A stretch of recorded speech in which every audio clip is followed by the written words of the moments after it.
Hotel. We've already reclaimed 14 hectares of land transferring at Egula land. Now, we are doing construction of the Bile, Bonny, waterfront and jetty. I believe in the next 2 months, if you go to that jetty, which is going to be one of the best jetties, we are going to commission Bonny, Bile, Nembe jetty that will serve the riverine communities. And it's important to know that these roads are spread across the entire state, connecting the urban centers and economic areas of the state, providing access to all the local government headquarters, including the rural areas, as well as linking the state to other parts of the country. For the first time, far-flung communities in Andoni and Opopo local government areas will be very lucky to be accessed by road from Pt.4. I want to assure you that the people of Opopo and Andoni must drive by road going for Christmas this year. And those of them who are from Gokana, Kana, Tai, of course, the road Sakonwa to Bori, you will not know that we are not in overseas. By the grace of God, in the next 2 months, we'll commission Sakonwa Bori road. If you look at our program takes up to July 10th for commissioning. So it will be difficult for me to read all out here, but if you have the program, you see that commissioning next tomorrow to July 10th. So there are a lot of things to commission. Rural development. In 2015, we made 2 broad promises on grassroots development to create social, economic, and business opportunities and improve community level infrastructure in the areas of roads.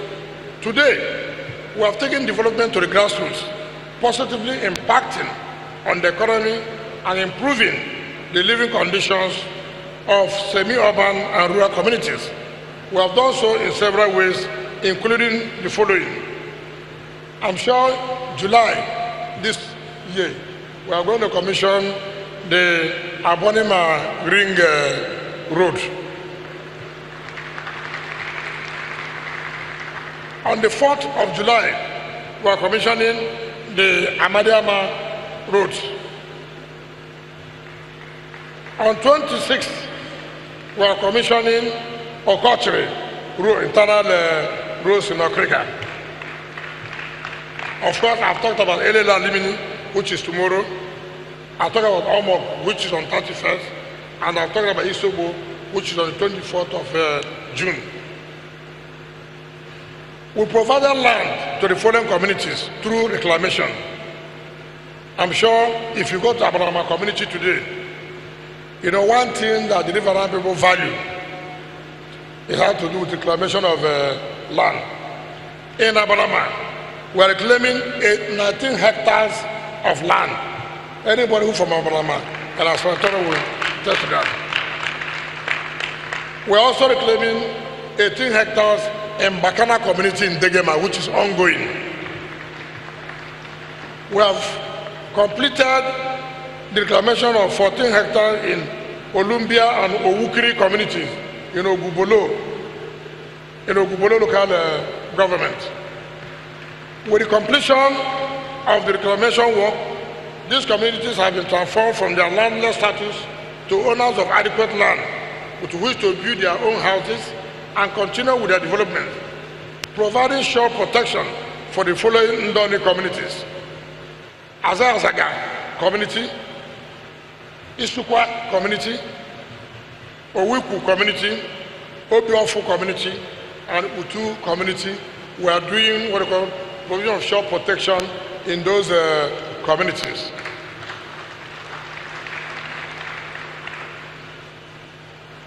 Provision of water. In 2015, we promised to reactivate all abundant water facilities in the state Today we are on course to achieve this promise. Let me say this. Providing water in entire Port-Harcourt has been advertised through the World Bank and African Development Bank. Before we came on board, the previous administration applied for a loan of about $300 million. So when we came on board, they had not accessed the funds then. So as we came on board, the World Bank and the African Development Bank came to say that, look, whether we are still interested in going ahead for the provision of water in the entire Port-Harcourt and the Obiabo, I want to assure you that, yes, we have told them we're interested, they should go ahead, and they've advertised. So we have appointed an acting managing director to head the Port-Harcourt water project in the person of Chief Ibibia Walter. We have executed some rural water projects in Eleme, Okrika, Akukutoro, and Opobonkoro areas under the EU UNDSP Quick Win program. Provision of security. In 2015, the name River State epitomizes insecurity, violence, armed robbery, and kidnapping for ransom made River State one of the most dreaded places to live and do business. With investors and investments taking to flight, the economy of the state equally took a nosedive. To tackle these challenges, we promise to collaborate with security agencies and all stakeholders to combat crime and guarantee the safety and security of lives and property in the state. We also promise to support the security agencies to strengthen their operational capabilities in crime detection, investigation, and prosecution. As a nominal chief security officer, this is best we could do in the prevailing circumstance where governors do not have the lawful authority to exercise effective control over security operations and services in their states, which in our case became severely politicized. Nevertheless, we confronted the challenge head-on by supporting the security agencies with the logistics that they needed to be effective. Consequently, we have in the last 3 years donated 120 patrol vans fitted with communication gadgets to the security agencies. Initiated and ensured the passing of the state's kidnap prohibition law to provide stiffer penalties, including the confiscation of assets and proceeds, directly or indirectly, derived from kidnapping and other related activities. We donated 7 gunboats to the Nigerian Navy to fight the activities of pirates in the state's waters.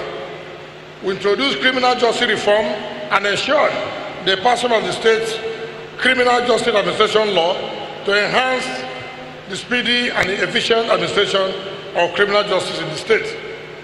We further amended the state anti-cultism law to provide a death penalty for anyone found guilty of engaging in cultism and related violence in the state.